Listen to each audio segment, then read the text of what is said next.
I guess we can roll into our first topic. From my angle, I don't know if it's, I can't see because of how I'm sitting, not exactly in front of the computer, or if I'm going blind, or if I've just had too many beers. I guess all are acceptable answers to that.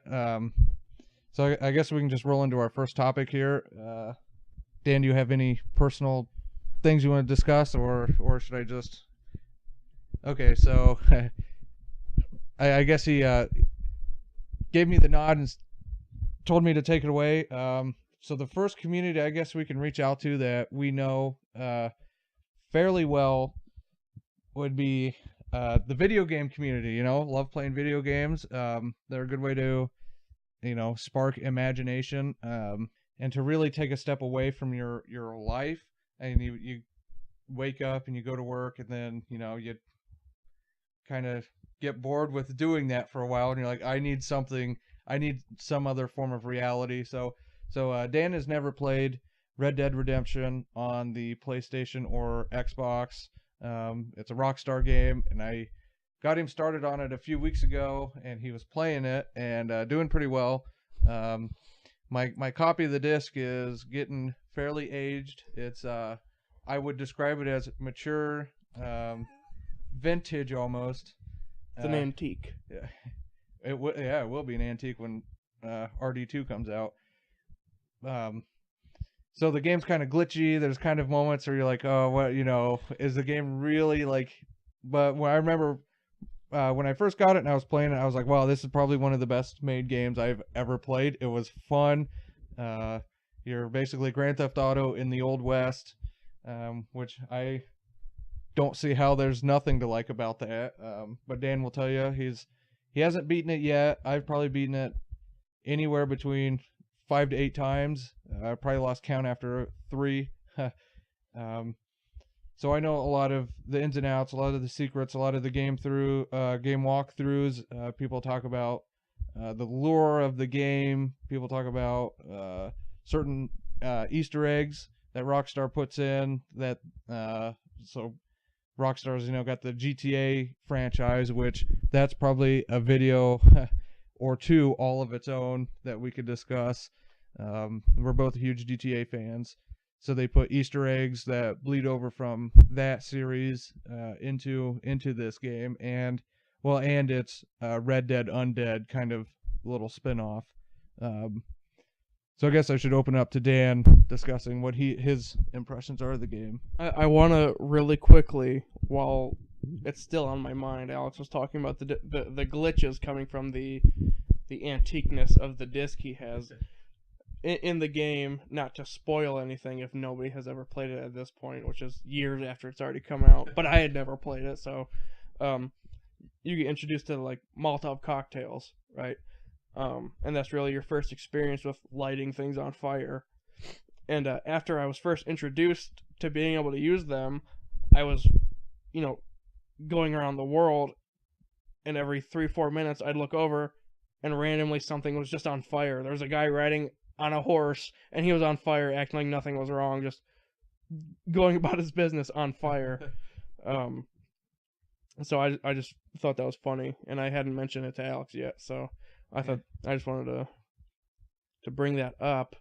But yeah, like Alex said, we're both into. I wouldn't really consider myself a gamer, but I do enjoy video games. I love the art of it. I appreciate video games, I think, and I do play a lot. But like I said, I wouldn't consider myself in the gaming realm. Again, to go back, which is why we want to do something like this, so we can be introduced to other things, different communities, make one big community. Anyway. Yeah, like you said, GTA, another huge thing that he and I have both played countless hours doing. We'll sit there and bicker about which is the best game. He thinks it's 4, I think it's San Andreas. That might be a topic, and we can sit there and bicker at each other for the 20th time, and let other people hear it, and let other people, give their input on it. Gaming, he hit the nail on the head.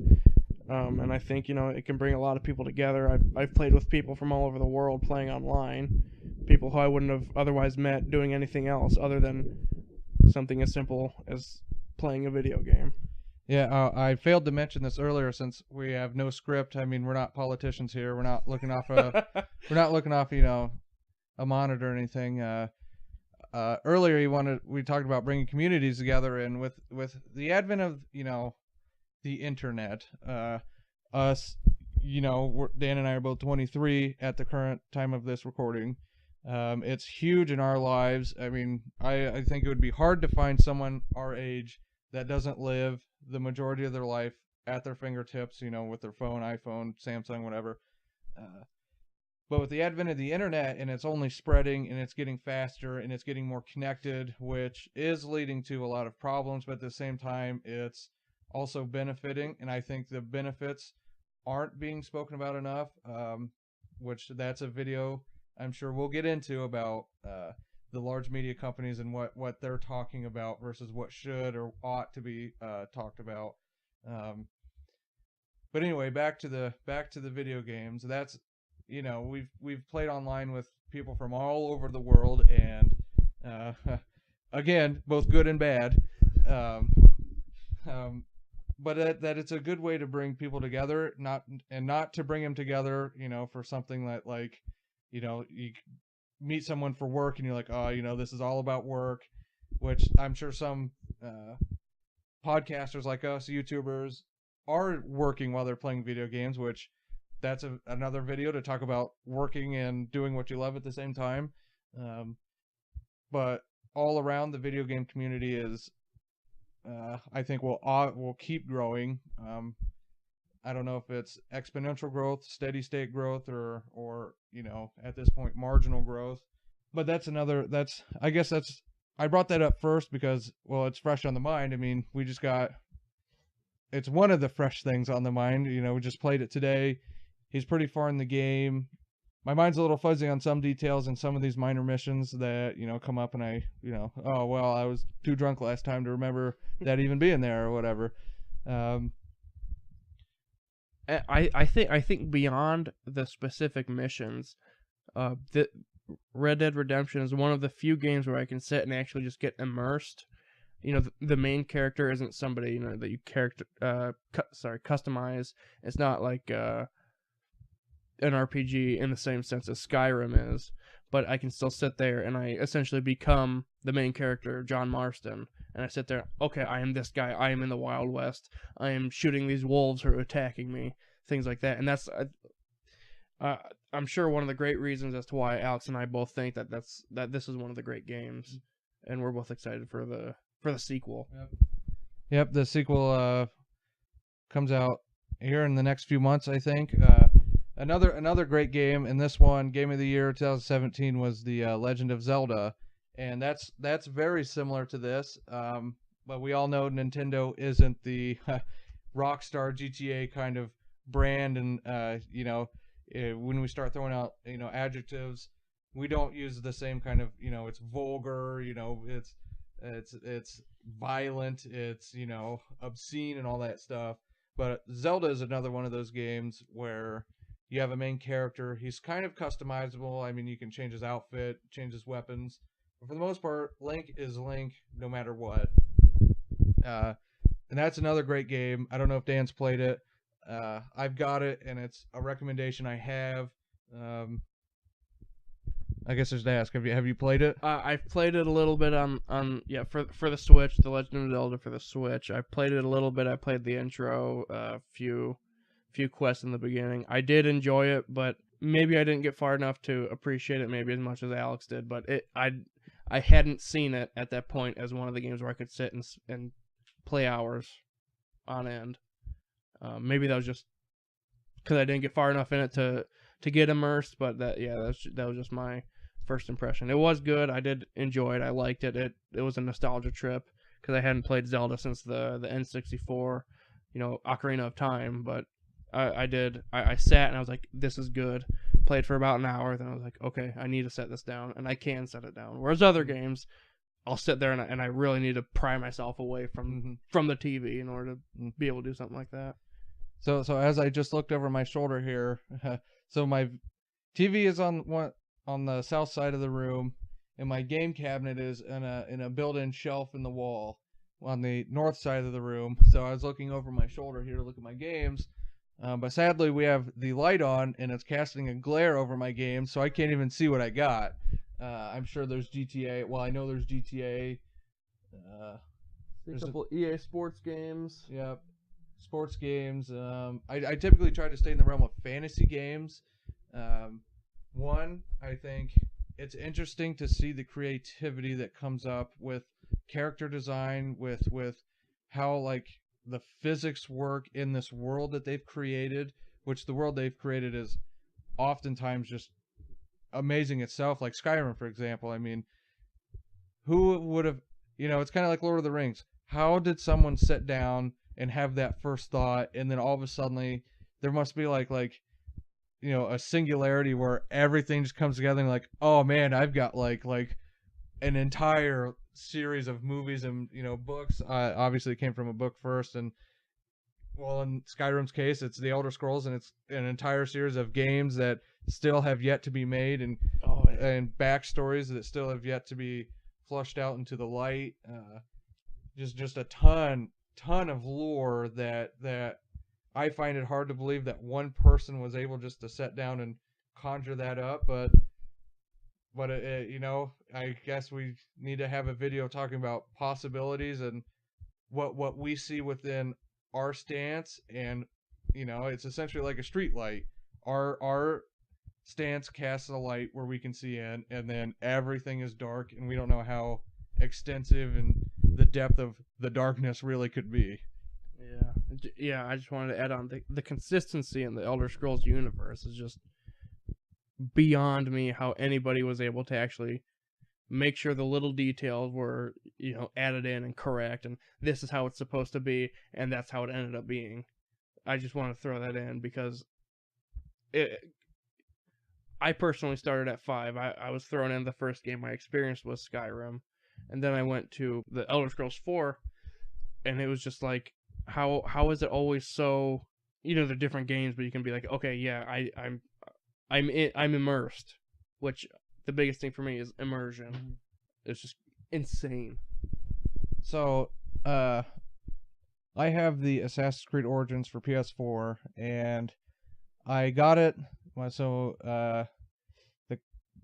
the bank I work for gave all the employees an Amazon gift card, and I was like, you know what, I'm just gonna buy Assassin's Creed 4 Origins, and I've been thinking about it. I want it. I'll get it. It's free money they just gave me, so it's not like it's costing me. So I got it, played it pretty consistently for about a month or 2 months. So I was probably not too far into February, and I was like, wow, this kind of really has like not been up to the hype that I've heard about it. So I stopped playing it for a long time, probably 3 months, and then I picked it up, and I was like, all right, I guess I'll just push myself through the story. I got to know the origin of one of my favorite franchises, the Assassin's Creed.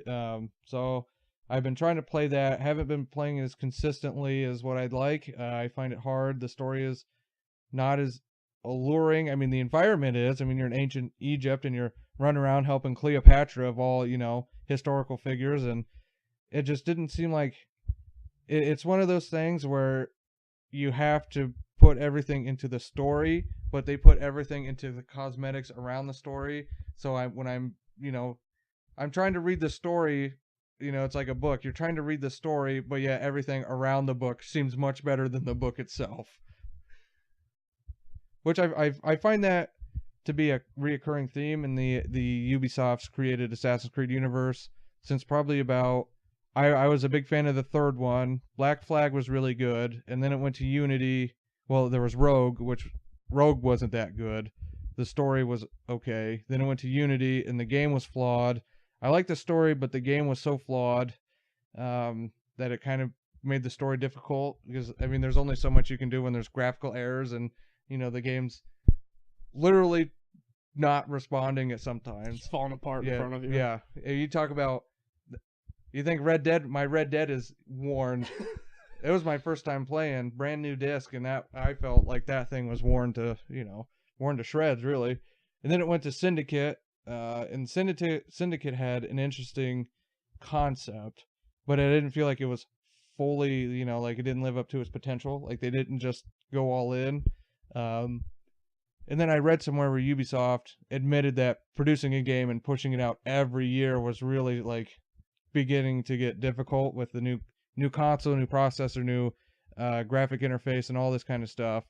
So they took a year off, then came out with Origins, and it wasn't as good as what the hype was, as I've said. And then they've already got a new one coming out this year. It's Assassin's Creed Odyssey, which apparently you're in Greece, and I just absolutely love ancient Greece. Actually, one of my first ancestors that come to the United States was Greek, fully Greek. Interesting little tidbit. Yep. Interesting little bit of information on my lineage. But I'll probably be getting that as well. I guarantee most of my time will be dedicated to Red Dead. I mean, there's no other option I see out there. But also, as I was looking back over my game collection, I've noticed, and I don't know if this is because I've had just more time to accumulate PlayStation 3 games, but I've only got a few PlayStation 4 games. And when I go to Walmart and when I look on Amazon, I just don't see games that are interesting for the PlayStation 4. It's almost like I don't know if I've grown numb to the idea of all these new games, or if they just aren't as interesting to me, or if I just don't think they'll be as good. So I have noticed a lot of people say that their game collection is thinning and becoming smaller, and I don't know if the game companies are just not producing games like they used to, or if, yeah, who knows? It's just a number of... Right, and we were trying to find certain videos yesterday, so we went to a video rental store. Yeah, a family video that... probably one of the few that are still left standing. It was, we were walking around, and I looked at you, and I was like, you know what's insane? I'm looking around and seeing all these movie titles of movies that were released in the last 5 years, and I was like, I've never heard of any of these movies. The only movies I've heard of are the ones that The Rock is in. There's an entire wall dedicated to like The Rock movies at Walmart, and then we're at this family video store to rent movies. There's all these other movies I'd never even heard of, or movies I could be sitting right now and enjoying, but I'd never heard of them because they're too busy pushing The Rock. Yeah, us complaining about The Rock is its own episode as well. Yep. This is Alex. This is Dan. And we really would appreciate feedback from any and everyone. If you're just going to say, you guys suck, you're a piece of shit, you should all go burn in hell, and all that shit, then just don't even bother. If that's what you're going to tell us, then we're already assuming that's what you're going to tell us. So if you tell us something good, we're like, oh, hey, this is noticeable. Constructive criticism. Yeah. If you really do hate what we sat here and talked about, tell us that, but do not troll. Go ahead and troll, but we're not going to take in any of the trolling. Yeah, you know what? Just do what you want. I'll probably read it. If I like it, I'll show Dan. If he likes it, he'll show me.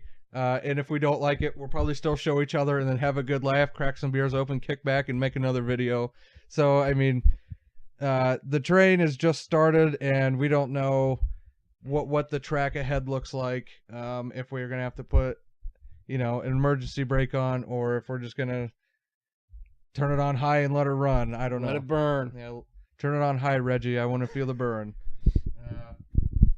Well, this was a productive first video, and we appreciate your time and effort to sit down and listen to us. Definitely effort when you're having to listen to us. Yep. This is Alex and Dan signing off. Take care and keep your beers cold. Goodbye.